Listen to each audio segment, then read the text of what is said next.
woke up this morning, I didn't know I was going to call this press conference. So my heart goes out for everyone that's listening to this message, but particularly for the families and the members affected by this very intimately. So the student who was tragically shot has passed away. The student is deceased. The method by which we will give more details about that individual, there's a process there, so I won't go into details about that, but I needed you to know we are dealing with a death. Bear with me as I get through this, because as a Seattle Public School student, students can't learn or develop or grow to be the best versions of themselves when they have to fear for their life. Our schools have to be the highest safe havens for our youth, for our teachers, for our families. The tragedy impacts not just the family and the students and the faculty and administrators and everyone at Ingraham High School, but threatens the essential trust, that social contract, if you will, that we have with all of our communities. As a parent of Seattle Public School students, and as a Seattle Public School student themselves, I don't even recall these kinds of situations when I was a kid. The times have changed. You'll hear from Chief Diaz, who will be able to give some factual information that happened this morning. You'll hear from our Superintendent, Dr. Jones, to give us a few words as the Superintendent of the Public Schools. He may be able to stay right after, but he also may have to leave because there's some logistical matters he may have to attend to, so he's monitoring his communications. And then we'll hear from our Congresswoman, Pramila Jayapal, who, as always, is here in moments of need for families and in our community here in times of need, showing our leadership and our friendship. And I want to thank the Congresswoman for being here. So you hear from that order, and then, of course, we'll open up for Q&A. Let me close before I introduce the Chief by saying a few simple thoughts. I can't reiterate enough to everyone that listens that our primary responsibility is to keep people safe. This should be a unifying element in our city. It doesn't know a race or a demographic, an age, just safety. Our policies, our technology, our implementation, our culture has to be rooted in our desire to keep everyone safe. Since taking office, I've done more than 10 events at our Seattle Public Schools, whether it's talking to the kids or reading to the kids or attending an athletic event. And their joy is sort of what motivates me to be mayor, looking at their smiling faces. We know they're not smiling right now at Ingraham. And so, as we continue to investigate and examine this tragic situation, it will be rooted in that universal value that I led with, is our need to keep everyone safe. And with that, I'd like to introduce Chief Adrian Diaz to share a few remarks and some information about what happened today. Chief Diaz. As I mentioned before, we're a growing number of cities this year that have experienced a school shooting. And it's not what we wanted to hear. When one young man or young person can pick up a gun and shoot another young person, there's a problem. And I see plenty of people in this room that have dedicated their lives to try and make sure that they save lives. And they are saving lives. We all know that we can do more. When we experience a shooting like this at 9:55, when officers, were responding out to shootings or shots fired inside a school, we arrived within 4 minutes. 4 minutes. And within 4 minutes, we had a contact team already going in the school and trying to provide CPR to the victim. With another minute later, fire department was called in as well. So within 10 minutes of the call, the initial call, fire department was going in to treat. That's amazing. So I want to say such a huge thank you to all the firefighters and officers that went to respond to the scene to handle this tragedy. That are going out and making contact teams, putting their life on the line to try and make sure that that school was safe. And like the mayor said, it's a problem when people go to school hoping that they're going to be safe so they can learn, and we have a shooting. An hour later, we were able to take the suspect into custody. Our harbor officers, because we had every officer in our department responding to this scene, our harbor officers actually located the suspect and took him into custody with King County Sheriff's Department.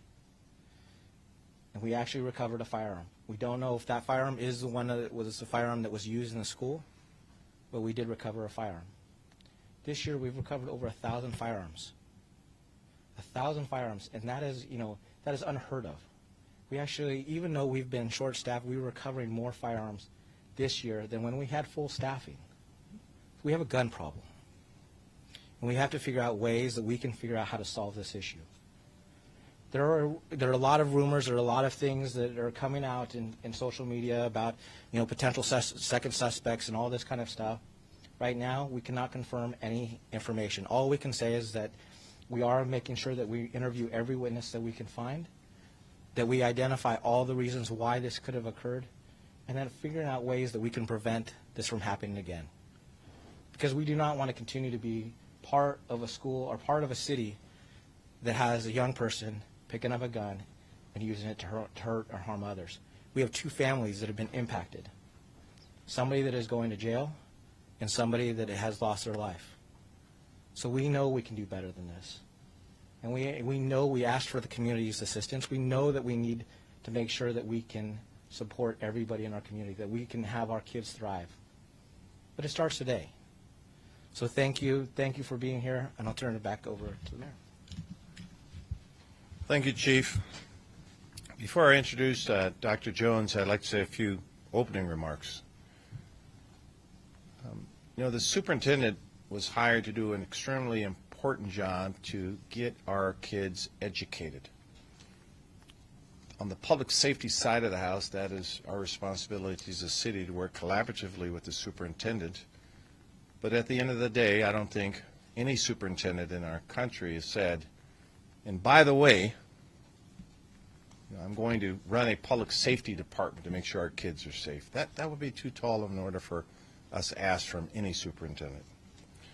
The truth is, we continue to see a gun violence spike at unacceptable rates. Too many guns on our streets. Too many guns in the wrong hands. We all know, looking at best practices and what other cities are trying to do, that there's no singular solution for gun violence. It really demands a holistic approach, looking at many strategies. Our proposed budget right now, being deliberated on by the City Council, recognizes, we think, this holistic approach, solutions to address gun violence and to better collect evidence. And as many of you know, our legislative agenda we've been pushing has been to look at the state preemption law, RCW 941290, which prohibits the city from really legislating in this area. But we will continue to look at every feasible means to protect our children, to protect our teachers. I want to thank as the chief said, our first responders, our Seattle Fire Department, our Seattle Police Department. They were swift, they were committed, and I'm proud of the work that I saw. I also want to say that with a spirit of humility that I'm very grateful for the courage and compassion shown by the teachers and the staff at our Seattle Public School system. They helped out immediately. They provided information. Many had to wipe tears away to do the work that was necessary to keep going to help protect their kids. So I want to recognize the bravery that we saw. When I talk about One Seattle, I talk about trying to dig in and find that extra ounce of energy to keep plowing through some of the toughest times. And indeed, this is one of the toughest things that any family will have to face. So having said that, I'd like to introduce Dr. Brent Jones, our superintendent of Seattle Public Schools.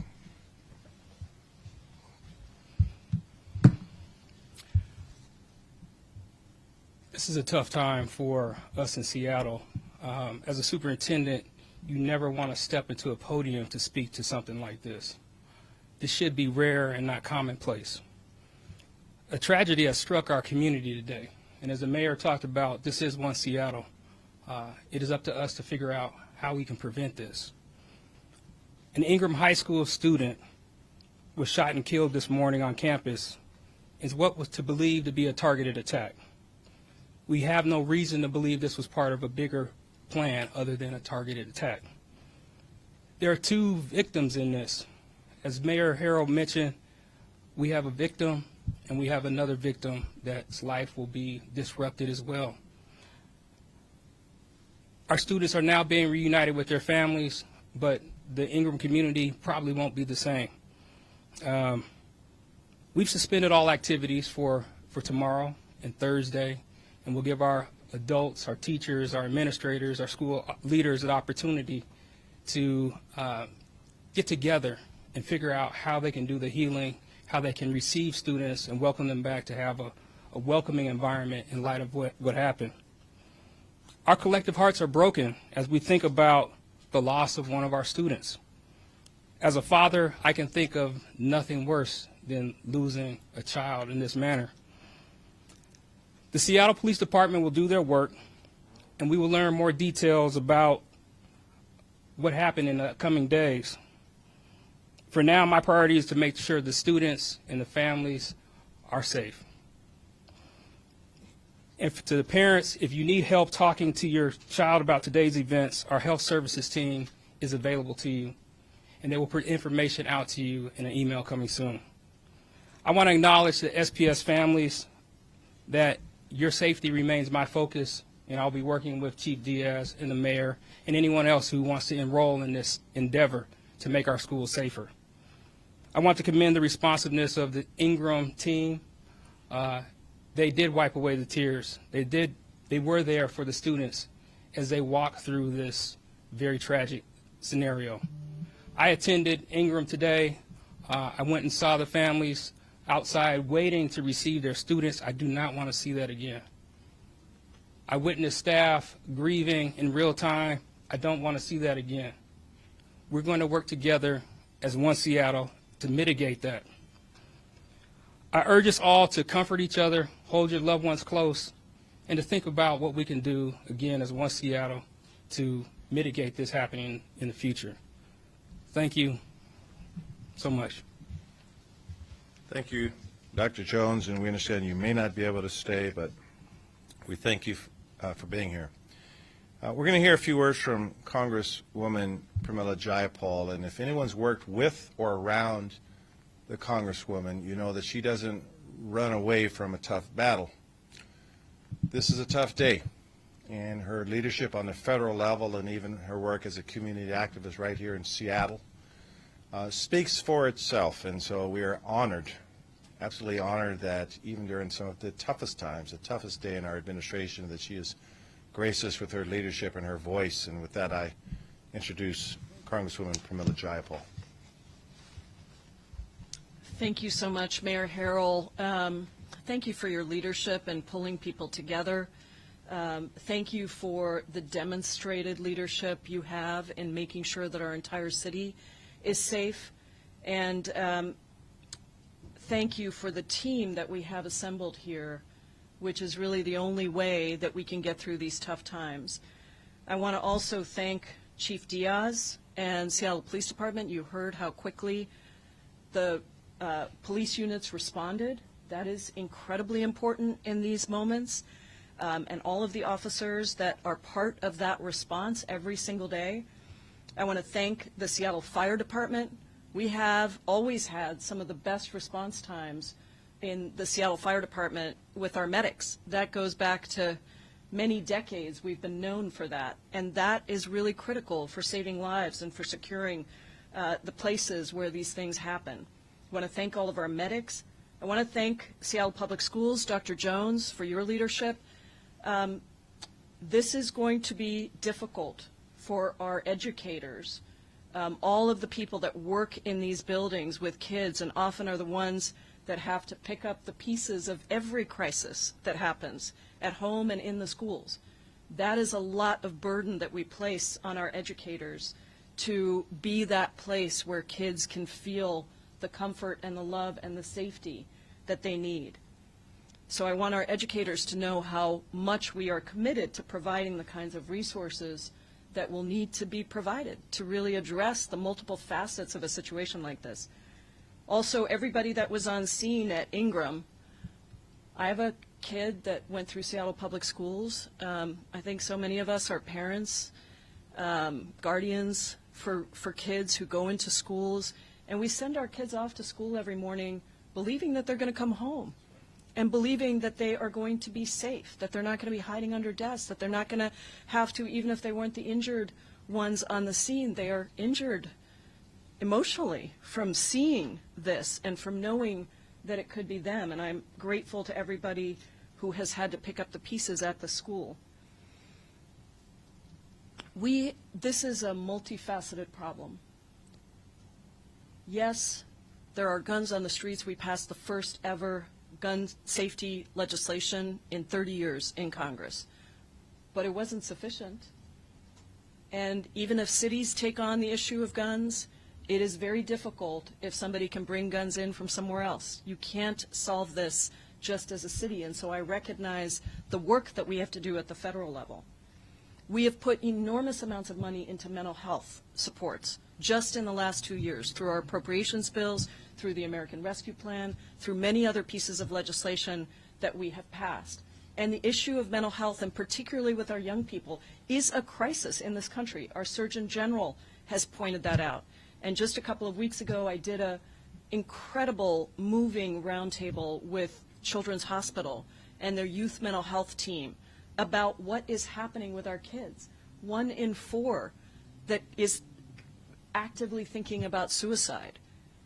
That is not a situation that any of us want to be in. And I think our solutions have to be comprehensive. They don't just rest on one specific thing. This takes all of us, and all of us, frankly, need tools, and particularly our young people, but all of us need tools to deal with our emotions that are not violent tools, not guns, not weapons of war, but actual ways to think about the ups and downs of where we are as a country. And so I am really here to be of support to the mayor, the police department, the fire department, all of our community leaders, all of our families and our communities, to hear the emotions that people have in this moment, and also to find the solutions at the federal level. And we will not rest until we can assure our families, our kids, our communities across the country that we are doing everything possible to address this crisis of gun violence, of mental health, of surviving in a world that's pretty darn tough. And I hear it from the kids, I hear it from our families, and I really am here just in solidarity and to say we are listening, we are continuing to look for the solutions, and I take that responsibility very seriously because I believe the federal government, in association with our cities, our counties, our states, this is our responsibility, and we're not shirking from it. So thank you again, Mayor Harrell, for allowing me to be here, but also for your tremendous leadership and continuing to make sure that we address this comprehensively. Thank you for being here, Dr. Jones. Thank you, Congresswoman Jayapal, for that inspiring message. Before I take a few questions, I want to recognize that we have many of our community leaders here. You show up because you care. Thank you. I'm not going to call you out by name, but I see you, and the city sees you, so thank you for being here.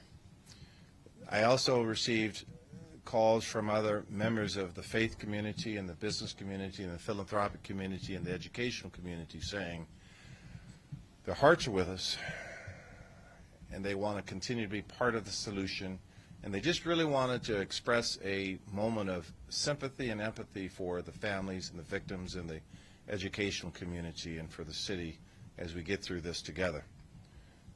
So thank you for all being here. And having said that, we'll entertain some questions. I would ask Jamie Housen to help me navigate through that.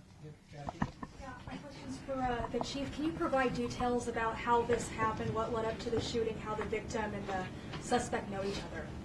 So right now, we cannot provide the specific details. We've actually been, in this hallway of where the incident occurred, there's many witnesses to the scene.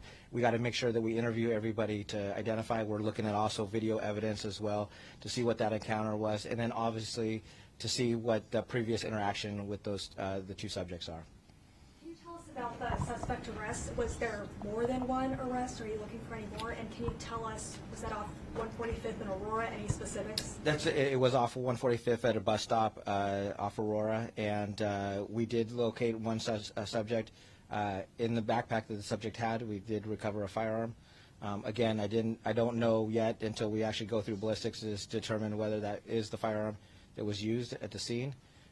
That's all still yet to be determined, and we're always looking to identify people that were in around that were in around the incident that happened inside the school, and I'm sure that there'll be more people that we still need to talk with as well.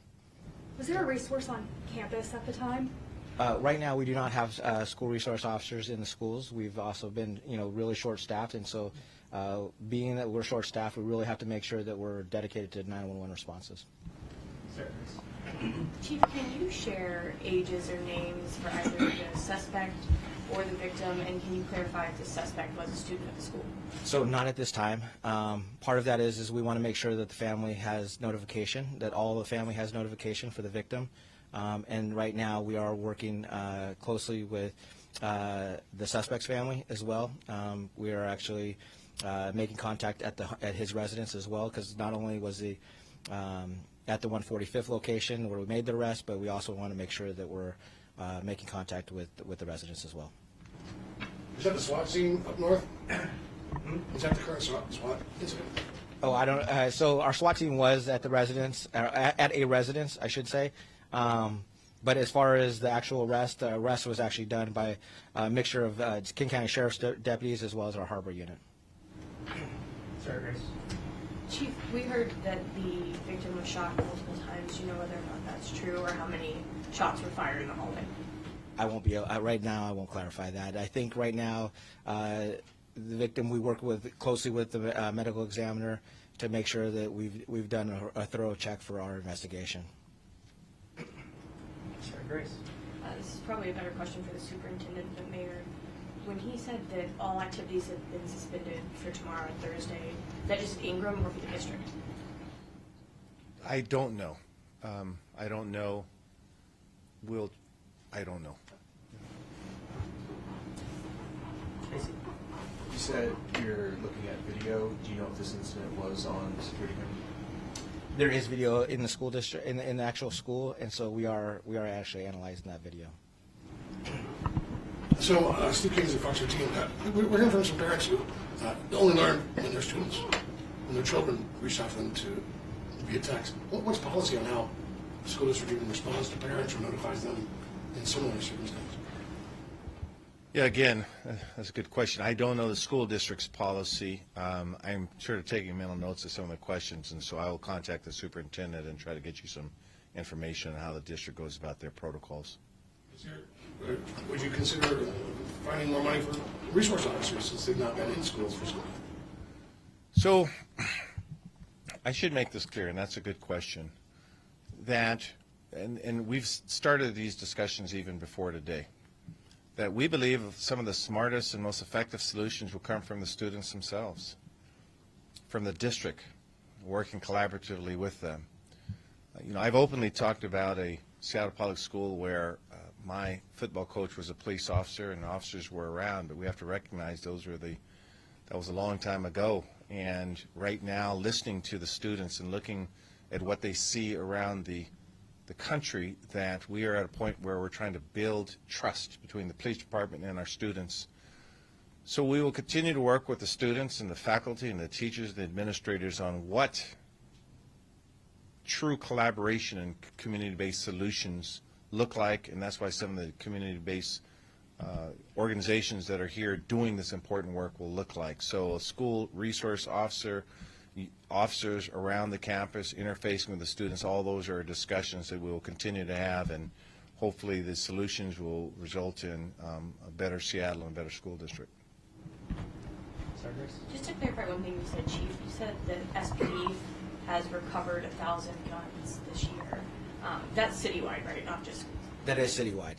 Yeah, so we've had 660 shots, over 660 shots fired this year, and then we've actually recovered over 1,050 guns.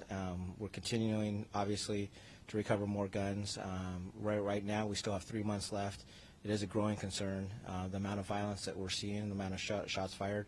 And this isn't just related to schools. This is related to stuff that is, could be domestic violence, to road rage, to drive-by, to robberies, and so there's homelessness. So we're seeing it across the board. But this is where, just looking across this room, there's so many partners in this room that help a lot in trying to figure out how do we reduce that level of gun violence. And so we need to figure out every measure that we can. You mentioned something about a targeted attack. If you might be able to share more detail about this case in general. If not, can you speak about it? What teenager doesn't have arguments with their peers?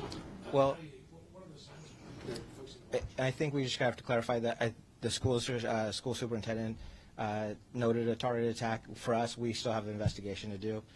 So I cannot make a determination yet on the very specifics. I think we're gathering as much information, but we want to make sure that it's accurate information prior to releasing that. Chief, can you at least tell us if this was an incident that began inside the school, or is this something that a person that came from outside the school be fired? I'm not going to go into the very specifics of that. It is actually in a hallway, so it is about 100 feet from any entrance into the actual school facility. So it wasn't at the doorstep. It wasn't at the front entrance. It was within the school environment. So I can't really, but I can't give you the specifics of whether it started outside or whether it moved inside. This there's a gun. It's How far about are they making it? at this point. Also disrespect the hand raising. Certainly. Question. Thank you. It's about 100 feet with one of the entrances. So. Sorry, Grace and Jackie. Chief, do you have any data on the number of incidents involving guns that have happened in SPS this year, or whatever frame you might have? Not at this time. Chief, was the suspect with somebody on the bus? Are you looking into another person? The suspect was with somebody else on the bus. We have talked with that person, and that at this point, it does not appear that person was specifically related, but we will still maintain that communication with that person. Okay, so we recognize that there are factual